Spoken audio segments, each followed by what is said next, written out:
오늘 5월 첫날입니다. 오늘 함께 다룰 말씀은 출애굽기 37장입니다. 이 37장 오늘 주시는 말씀 속에서 또 이 한 달을 또 하나님 안에서 믿음으로 우리가 잘 출발하고 승리할 수 있기를 간절히 바랍니다. 우리가 36장부터 드디어 성막이 만들어지기 시작하는 모습을 우리가 보았습니다. 하나님께서 그동안 지시하셨던 그 말씀들이 하나님이 세우신 사람들을 통해서 그 성막이 실제로 지어지기 시작했습니다.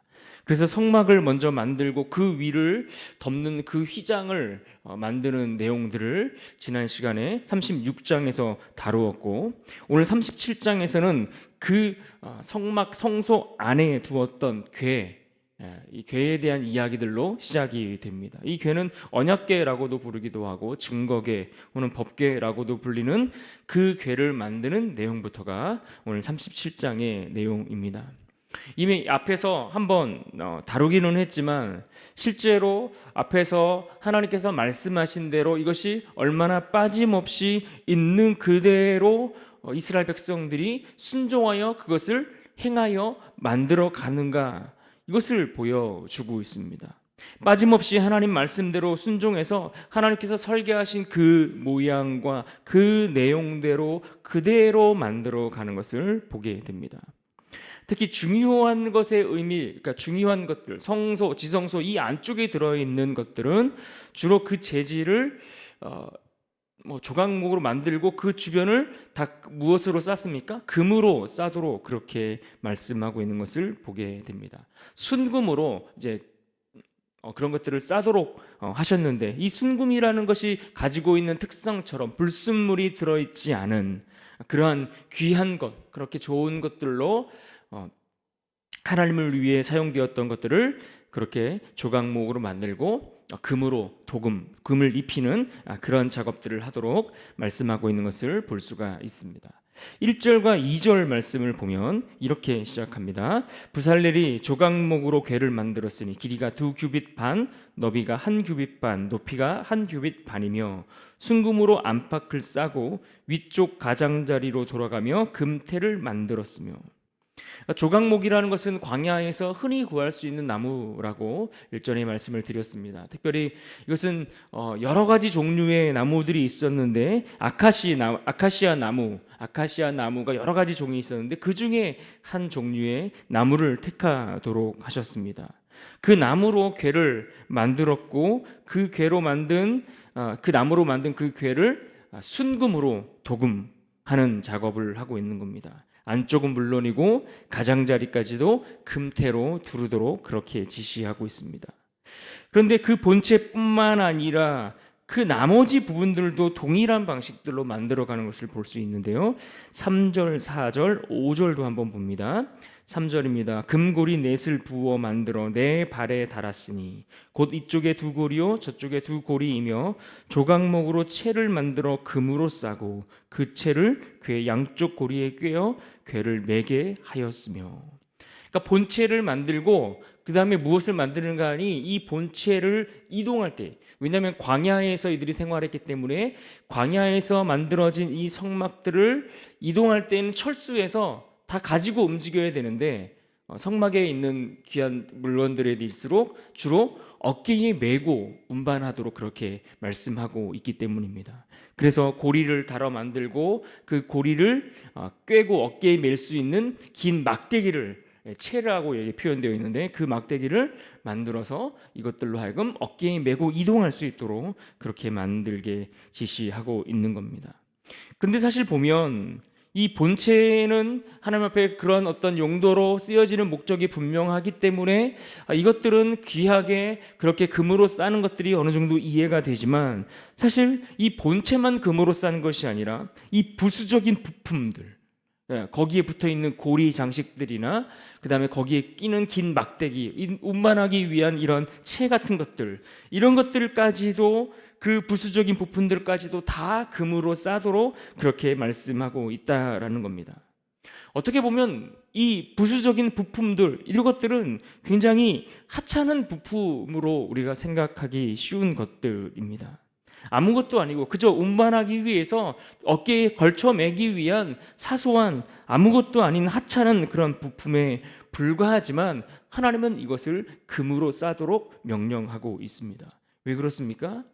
왜 그럴까요? 이것은 비록 작은 부품이고 아무것도 아닌 하찮은 것에 불과하다고 우리가 느낄 수 있지만, 그러나 이것이 하나님의 거룩한 일을 위해 사용되고 있기 때문에 그렇습니다.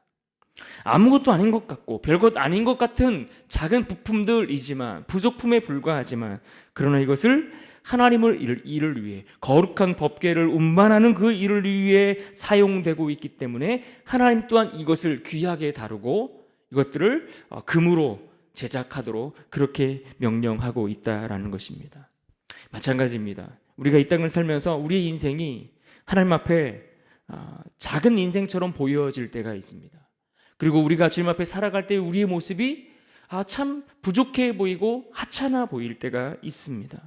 그러나 아무리 부족해 보이고 아무리 연약해 보이고 아무리 아무것도 아닌 것처럼 보여지는 인생, 그러한 사람, 그러한 모습이라 할지라도 이것이 주를 위해 사용되어지고 하나님을 위해 사용되어지면 귀한 인생으로 하나님께서 받아주시고 사용하신다라는 이야기입니다. 나를 하나님을 위해 드리고 그렇게 주를 위해 헌신할 때에 내 인생은 더 이상 세상이 나를 바라보는 가치로 바라보는 인생이 아니라 하나님이 바라보시는 관점으로서의 나의 인생이 된다는 것을 우리는 기억해야 합니다.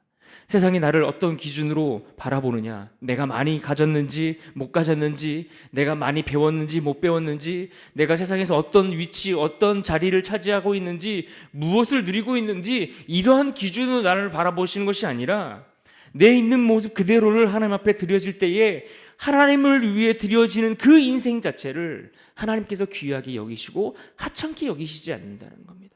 그래서 우리가 하나님 앞에 드려질 때에 우리는 이 세상에 비교할 수 없는, 어떤 금은 보화하고는 비교할 수 없는 하늘의 그 존귀한 자로, 하늘의 그 영광으로 덧입는 그러한 인생으로 살아갈 수 있음을 우리는 기억할 수 있기를 바랍니다. 세상을 위해 사용되는 그 어떤 것보다 주를 위해 쓰여지는 인생이야말로 복된 인생이 되는 것입니다. 그래서 신약에도 보면 예수님께서 제자들에게 주께서 쓰시겠다 하라 라는 말씀을 하셨습니다. 어떨 때요? 나귀 새끼 한 마리를 가져오는 그 일에 누가 이것을 가져가는데 왜 가져가냐고 물으면 주가 쓰시겠다 하라, 이렇게 말씀을 하셨습니다. 그리고 예수님은 그 예루살렘을 입성하실 때에 화려한 백마를 타고 입장하신 것이 아니라 보잘것없고 연약해 보이는 어린 나귀 새끼 한 마리를 타고 그 길을 걸어가셨습니다. 이 나귀 새끼는, 이 어린 나귀 한 마리는 아무것도 아닌 하찮은 존재에 불과할 수 있지만 주께서 그를 타시고 주를 위해 사용되어졌기에 그것은 그 어떤 화려한 말들보다 더 귀하고 복된 존재라는 것을 우리는 알 수 있는 것입니다. 주를 위해 드려지는 것, 주를 위해 사용되어질 때에 그것이 복되고 아름다운 것입니다. 여러분, 어린아이가 드렸던 보리떡과 물고기, 그 작은 도시락을 기억하시지요? 이것도 아무것도 아닐 수 있지만 하나님 주님 앞에 드려지니까 이것이 얼마나 귀한 축복의 통로로 사용됩니까? 많은 사람들을 먹이고 남을 수 있는 그러한 축복이 시작되는 그러한 축복의 도시락이 되는 것을 우리는 보지 않습니까? 그런 의미에서 하나님은 하나님을 위해 드려지는 작은 것들, 아무것도 아닌 것 같은 그 작은 부품 하나까지도 하나님을 위해 사용되기 때문에 이것을 귀하게 여기고 있다는 것을 우리는 기억해야 합니다. 그러하기에 우리도 주를 위해 드릴 때에 하나님이 우리를 귀하게 사용하실 것입니다. 주를 위해 드려지는 인생을 하나님이 아름답게 보시는 것입니다. 여러분, 그런 의미에서 오늘 말씀 속에서 이어지는 진설병상을 만드는 그 내용들도 중요한 의미를 우리에게 주고 교훈을 주고 있음을 봅니다. 진설병상도 무엇으로 도금하도록 했습니까? 똑같이 순금으로 이것들을 도금하도록 만드셨던 것을 우리가 볼 수가 있습니다. 37장 10절과 11절을 보겠습니다. 그가 또 조각목으로 상을 만들었으니 길이가 2규빗, 너비가 1규빗, 높이가 1규빗 반이며 순금으로 싸고 위쪽 가장자리로 돌아가며 금태를 둘렀으며. 이것도 역시 조각목으로 만들고 이것을 순금으로 만들고 순금으로 도금을 하고 그 테두리까지도 다 금으로 두르도록 말씀하고 있습니다. 여러분, 진설병상이라는 것이 무엇입니까? 진설병상은 누룩을 넣지 않은 무교병, 이 무교병 떡, 이것을 진열해 놓는, 올려놓는 상입니다. 상. 음식을 올려놓는 우리가 생각하는 흔한 그런 상과 같은 역할을 하는 것이 바로 이 진설병상입니다. 이것은 문이, 성소로 들어가는 문이 동쪽에 위치해 있으니까 동쪽 문으로 들어가면 성소로 들어가서 오른편, 그리고 이 오른편이면은 북쪽에 해당하겠죠. 이 북쪽 편 쪽에 배치가 되어 있는데, 이것은 이스라엘의 12지파를 상징하는 의미가 담겨 있습니다. 그래서 12지파, 그래서 12개의 무교병을 6개씩 묶어서 두 줄로 그 상 위에 진열해서 하나님 앞에 드리도록 한 것을 보게 됩니다. 그런데 이 여기에 올려놓은 이 누룩을 넣지 않은 이 떡이 귀한 음식이기 때문에 이 상을 금으로 도금하도록 그렇게 말씀하셨을까요? 거기에 올려놓은 사실 이 무교병이라는 음식은 사실 아무 맛도 별로 나지 않는, 제대로 발효시키지 않은 그런, 어떻게 보면 볼품없는 그런 음식에 불과합니다. 그럼에도 불구하고 하나님은 이것을 이렇게 화려하게 아름답게 금으로 장식하도록 하셨는데, 여기에는 특별한 이유가 있기 때문입니다. 이 진설병상을 이렇게 아름답게 장식하도록 한 것은 무교병 자체가 귀하고 아름답고 좋은 음식이기 때문이어서가 아니라, 그 상 위에 올려진 이 무교병이 이스라엘 백성들이 하나님 앞에 드려지는 그 헌신을 의미하기 때문에 그렇다라는 겁니다. 주를 위해 드리는 이스라엘 백성들의 헌신을 의미하는 것이 이 무교병, 이 진설병, 이 떡이라는 것입니다. 그래서 하나님은 이스라엘 백성들이 하나님을 향하여 드려지는 그 헌신조차도 아름답게 여기시고, 그것을 그렇게 상징하기 때문에 이렇게 귀하게 아름답게 장식하도록 하시고 명령하셨다라는 이야기입니다. 마찬가지 아니겠습니까? 하나님이 우리가 하나님 앞에 수고하는 그 열심들, 수고하는 그 작은 일들, 우리의 손으로, 우리의 작은 손으로, 우리의 땀으로, 우리의 물질로, 우리의 재능으로, 우리의 시간을 내어 드리는 것들, 이러한 헌신들을 하나님은 그냥 흘려보내지 않으신다라는 거예요. 사람은 기억해 주지 못하고, 사람은 내가 섬기고 헌신하는 그 일들에 있어서 박수 쳐주지 않는다 할지라도 하나님은 기억하시고 우리를 향해 귀하다, 복되다, 아름답다 말씀해 주신다라는 이야기입니다. 그래서 우리가 많은 것을 드리느냐, 적게 드리느냐, 이것이 아니라 얼마나 내가 이것을 주님 앞에 드릴 때에 어떠한 마음으로 드리느냐가 굉장히 중요하다라는 이야기입니다. 내 작은 달란트라 할지라도 이 달란트가 주님 앞에 어떤 마음으로 사용되느냐.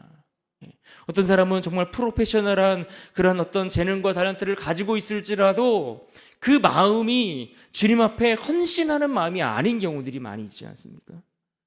물질을 들여 섬길지라도 내가 정말 이 물질이 그냥 내가 너무 많아서 그 중에 하나를 떼어서 주님 앞에 드리는 것인지, 아니면 내가 이 작은 물질이라도 하나님 앞에 어떤 마음으로 드리는지 주님은 아시죠.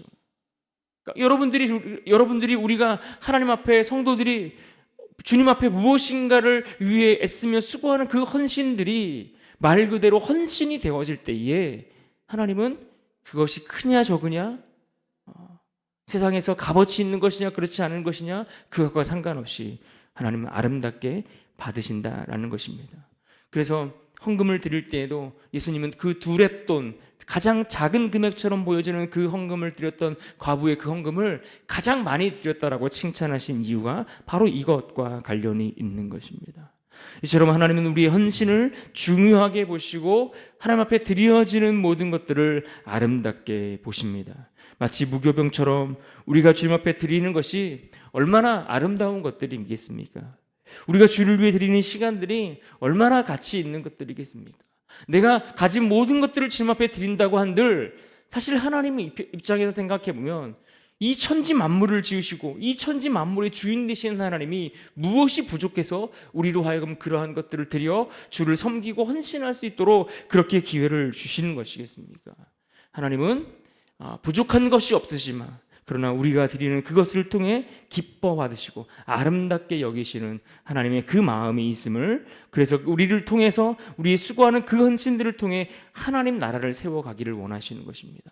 하나님이 이 성막을 짓는 작업도 하나님이 얼마든지 하나님이 지으실 수 있지만 하나님이 짓지 않으시는 거예요. 이스라엘 백성들의 헌신을 통해, 그들이 가지고 온 예물을 통해, 그들의 손으로 직접 그것들을 만들어가면서 그렇게 하나님 나라를 완성해 가도록, 그리고 그것을 받으시는, 아름답게 받으시는 하나님의 마음이 여기 이곳에서도 우리가 느낄 수가 있음을 우리가 보게 됩니다. 그런 의미에서 우리가 이 땅을 살아가면서 우리가 하나님 앞에, 하나님의 그 보좌 앞에 우리의 시선을 고정시키며 살아간다라는 것은 얼마나 귀하고 아름다운 것인지 모릅니다. 9절 말씀을 보십시오. 9절에 이렇게 말씀합니다. 그룹들이 그 날개를 높이 펴서 그 날개로 속죄소를 덮었으며 그 얼굴은 서로 대하여 속죄소를 향하였더라. 여러분, 속죄소가 무엇입니까? 이 속죄소는 법궤를 덮고 있는 뚜껑과 같은 그런 위치, 그러한 역할을 하고 있는 것입니다. 그런데 이 뚜껑 위에는 보시면은 양쪽 끝에 그룹의 형상을 하고 있는, 모형을 하고 있는 그런 것들을 만들어 두었습니다.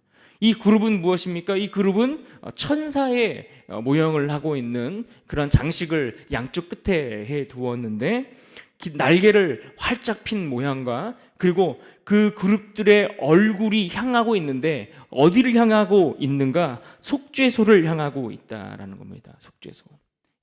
하나님의 그 말씀이 임하고 하나님이 임재하시는 하나님의 보좌를 상징하는 그 속죄소를 향하여 그룹들의 얼굴이 향하고 있다, 바라보고 있다, 이렇게 말씀하고 있는 겁니다.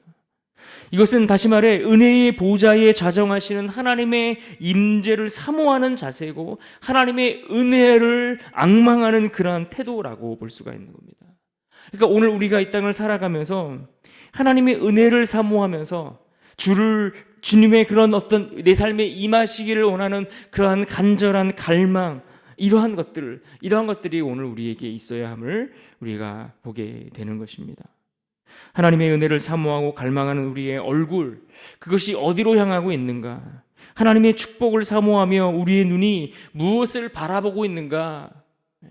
정말 하나님의 은혜를 사모하며 그 보좌 앞에 우리의 시선을 고정시킬 때에 우리가 작은 것을 드릴지라도 이것이 주를 위한 아름다운 헌신으로 드려지는 것 아니겠습니까? 우리의 시선이 다른 세상의 어떤 영광을 향해 있는 것이 아니라 하나님의 은혜가 임하는 그 자리를 향해 우리의 시선이 고정될 때에 우리의 인생이 주를 향해 드려지는, 그래서 나의 인생도 주께서 쓰실 만한 인생으로 받아주시는 그러한 복된 인생으로 하나님 앞에 드려지는 것 아니겠습니까? 그래서 우리가 무엇을 주님 앞에 드린다, 우리가 주님을 위해 내 인생을 드리고 내가 무엇을 내어 주님 앞에 헌신한다, 이 모든 것들이 결국엔 우리의 시선이 하나님의 보좌 앞에 고정되어 있을 때에 그러한 드림과 그러한 헌신과 나를 주님 앞에 내어드리는 인생이 될 수 있음을 우리는 기억해야 합니다. 그러므로 오늘 우리가 이 말씀을 정리하면서 다시 한번 9절의 말씀을 묵상하면서 그 말씀 속에서 우리가 붙들고 승리하는 은혜가 있기를 바랍니다. 우리 9절 말씀을 우리 한 목소리로 같이 한번 읽어봅니다. 9절입니다. 시작. 그룹들이 그 날개를 높이 펴서 그 날개로 속죄소를 덮으며 그 얼굴은 서로 대하여 속죄소를 향하였더라. 우리의 시선을 하나님께 고정시키고 주를 위해 드려지는 그런 인생으로 살아갈 수 있기를 바랍니다. 우리의 시선을 하나님의 그 은혜 앞에 고정시킴으로 주를 위해 드리는 헌신, 이것이 결코 헛된 것이 아님을 기억하며 하찮아 보일지라도 주를 위해 드려지는 인생으로, 그렇게 하나님이 또한 그런 인생을 금과 같이 아름다운 인생으로 삼아주시고 귀하게 여기심으로 오늘 우리 이 하루가 하나님의 그 은혜를 온전히 누리는 기쁜 하루가 될 수 있기를 주님의 이름으로 축원합니다.